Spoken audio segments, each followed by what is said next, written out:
My dear brothers and sisters, the gospel of today speaks about humility.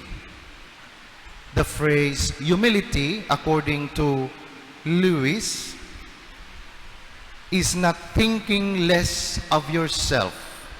It's thinking of yourself less. Humility does not mean mababa ang tingin sa sarili mo. Hindi ito yung iniisip mong wala akong kwenta or hindi ako magaling.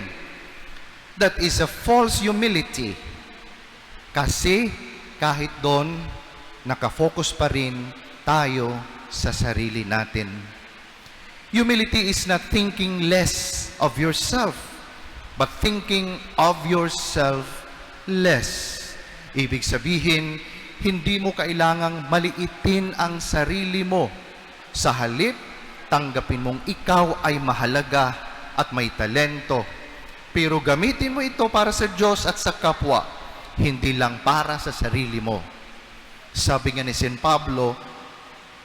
Paul, do nothing from selfish ambition or conceit, but in humility count others more significant than yourselves. That means to say, if you love, do something for the good of the beloved. If you help, do something for the good of the significant others, thinking always that others are more significant than yours. Halimbawa, si Saint Teresa of Lisieux, hindi niya sinabi na wala siyang halaga. Alam niyang mahal siya ng Diyos, kaya't araw-araw gumagawa siya ng maliliit na bagay na may dakilang pagmamahal. Si Mother Teresa of Calcutta, kilala siya sa buong mundo pero hindi siya nabubuhay para sa sarili niya. Lagi niyang inuuna ang mga pulube, ang mga mahirap, ang mga walang nagmamahal. Sa Ebanghelyo ngayon, sinabi ni Jesus na piliin natin ang pinakamababang upuan. Bakit? Hindi para ipahiya ang sarili, kundi para ipaalala na ang tunay na kadakilaan ay hindi sa pag-angat ng sarili, kundi sa pag-unlad ng iba. Kung yumaman ka man at umasinso sa buhay, may dahilan ng Diyos dahil alam niya gagamitin ka para sa iba. Kaya huwag tayo maging sakim sa material na bagay dahil pwede mabangkrap, pwedeng mawala yan, lalo na kung hindi mo ito ginagamit para ipamahagi at matulungan ang iba. Sa pamilya, hindi laging ako muna, kundi ikaw muna.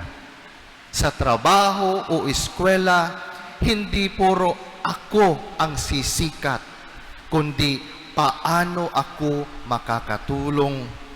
Sa social media minsan, hindi lang tungkol sa selfie, kundi tungkol sa pagbabahagi ng kabutihan at inspirasyon. But be careful of not falling into the trap of pride. Dahil sa likod nito ang intention na makilala ng iba, magkaroon ng milyon na likes at maging sikat ang nasa isipan ng taong mayabang. Sa panahon ngayon, uso sa social media din, marami tayong nakikita, post dito, new car, promotion, magandang pagkain, picture, post, travel goals, pati ticket, pinupost. Walang masama dito. Pero minsan nauuwi sa pagmamayabang. Mga kapatid, ang kababaang loob ay hindi pagbabawas sa ating halaga, kundi pagkilala na ang lahat ng ating halaga ay galing sa Diyos. True humility means value yourself rightly, but you don't make yourself the center. You know your talents are gift from God, pero ginagamit mo ito hindi para magpasikat, kundi para maglingkod. Halimbawa, kung magaling kang kumanta, hindi mo sasabihin, ay hindi ako magaling kumanta. That is a false humility. Pero dapat ang sasabihin mo, salamat sa Diyos at binigyan ako ng Diyos ng talentong ito.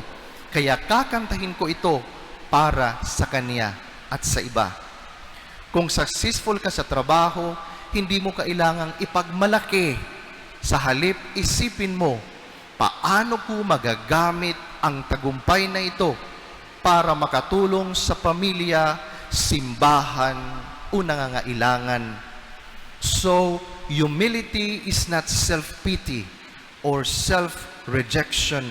Humility is freedom kasi hindi umiikot ang mundo sa sarili mo. Not less of yourself, hindi pagpapaliit ng tingin sa sarili.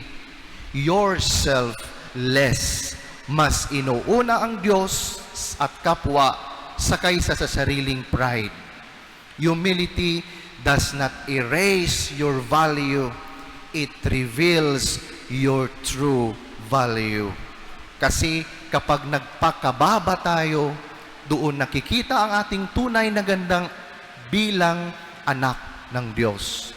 The gospel also speaks about love without expecting in return. Nagmamahal na hindi naghihintay ng kapalit. Mga kapatid, sa ating panahon ngayon, sanay tayo sa give and take. Pero ang turo ni Jesus ay give and give. Magbigay ka dahil mahal mo, hindi dahil may inaasahan kang matatanggap. We are too much demanding sometimes that we want always to be loved the same way we love. Kaya sa relasyon, marami ang naghihiwalay kasi gusto ko mahalin mo ako ng ganito. Dapat sweet ka. Dapat may gift ka na binibigay. Dapat naglalambing ka. Kaya ang ending, break up. Kasi hindi nakakayanan ang pagka-demanding ng asawa o ng girlfriend. Do not demand sa kaibigan, sa asawa, sa karelasyon o sa pamilya. Minsan sa parents, we demand too much sa ating mga anak to the point that we pressure them at to the point na nagre-rebel din na sila. We cannot demand from other people. Yan lang ang kakayanan nila na magmahal. Hanggang doon lang ang kaya nilang maipakita. Huwag natin i-pressure. Huwag tayo maging demanding. Kasi ang taong demanding, hiwalayan ang ending. Understand their context. Yung expression na pagmamahal natin ay hindi parihas ng expression na ipapakita ng iba. Others' expression of love is different to the way we express our love. Kaya huwag tayo ma-disappoint kasi yun lang ang kapasidad ng iba magmahal sa atin.